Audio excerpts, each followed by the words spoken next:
महिला आरक्षण बिल यानी कि नारी शक्ति वंदन विधेयक पर आज राज्यसभा में चर्चा की जाएगी। राज्यसभा के सभापति जगदीप धनखड़ ने सदन में इसका ऐलान किया। ऐलान करते हुए जगदीप धनखड़ ने कहा कि सदन में अलग अलग दलों के नेताओं के साथ विचार विमर्श करके ये तय किया गया है कि संविधान विधेयक 2023 पर राज्यसभा में चर्चा की जाएगी। राज्यसभा में आज करीब 7.5 घंटे बिल पर चर्चा की जाएगी। राज्यसभा में महिला आरक्षण बिल पर बीजेपी अध्यक्ष जेपी नड्डा और वित्त मंत्री निर्मला सीतारमण का नाम सरकार की ओर से प्रमुख वक्ताओं की सूची में है, तो कांग्रेस की तरफ से बोलने वाले सांसदों में रंजीत रंजन, रजनी पाटिल, फूलो देवी नेताम, अमीबेन याग्निक और केसी वेणुगोपाल हैं। और राज्यसभा से बिल पास होने के बाद इसे राष्ट्रपति द्रौपदी मुर्मू की मंजूरी के लिए भेजा जाएगा। राष्ट्रपति की स्वीकृति मिलने के बाद ये कानून बन जाएगा। महिला आरक्षण बिल नई संसद के लोकसभा में पास हुआ है। पास होने वाला पहला बिल भी है। बिल के मुताबिक लोकसभा और राज्यों की विधानसभाओं में महिलाओं के लिए 33% रिजर्वेशन लागू किया जाएगा। लोकसभा की 543 सीटों में से 181 महिलाओं के लिए आरक्षित होंगी। ये रिजर्वेशन 15 साल तक रहेगा।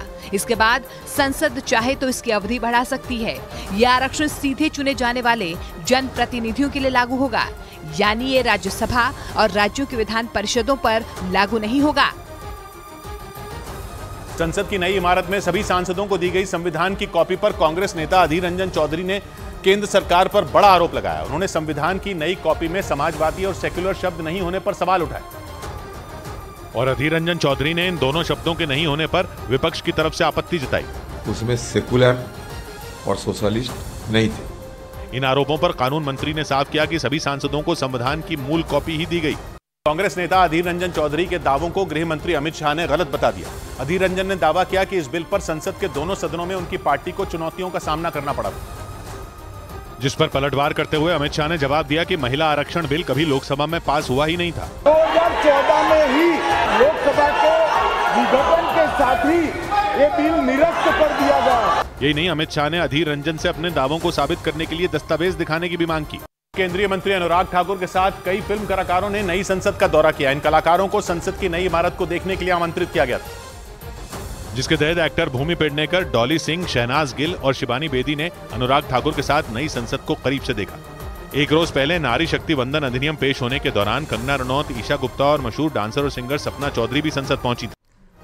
इधर लोकसभा में महिला आरक्षण बिल पास होने के बाद प्रधानमंत्री नरेंद्र मोदी ने ट्वीट कर सभी सांसदों का आभार जताया। उन्होंने इस बिल को पास होने को नए सदन की शानदार शुरुआत बताया। और प्रधानमंत्री नरेंद्र मोदी ने ट्वीट कर लिखा कि नारी शक्ति वंदन अधिनियम के साथ नए सदन की शानदार शुरुआत हुई है। इससे महिलाओं के नेतृत्व में विकास को अभूतपूर्व गति मिलने वाली है। इसे जिस प्रकार से सभी राजनीतिक दलों का ऐतिहासिक समर्थन मिला है, वे विकसित और आत्मनिर्भर भारत के संकल्प की सिद्धि में मील का पत्थर साबित होगा। मैं सभी सांसदों का हृदय से आभार व्यक्त करता हूं। वहीं केंद्रीय मंत्री अनुराग ठाकुर ने सभी दलों का आभार जताया और इतिहास रचने की बात कही। राज्यसभा में भी यूनानिमसली ये सर्वसम्मति से पास होगा और हम लोग इतिहास बना पाएंगे। लोकसभा में महिला आरक्षण बिल पास होने के बाद आज राज्यसभा में से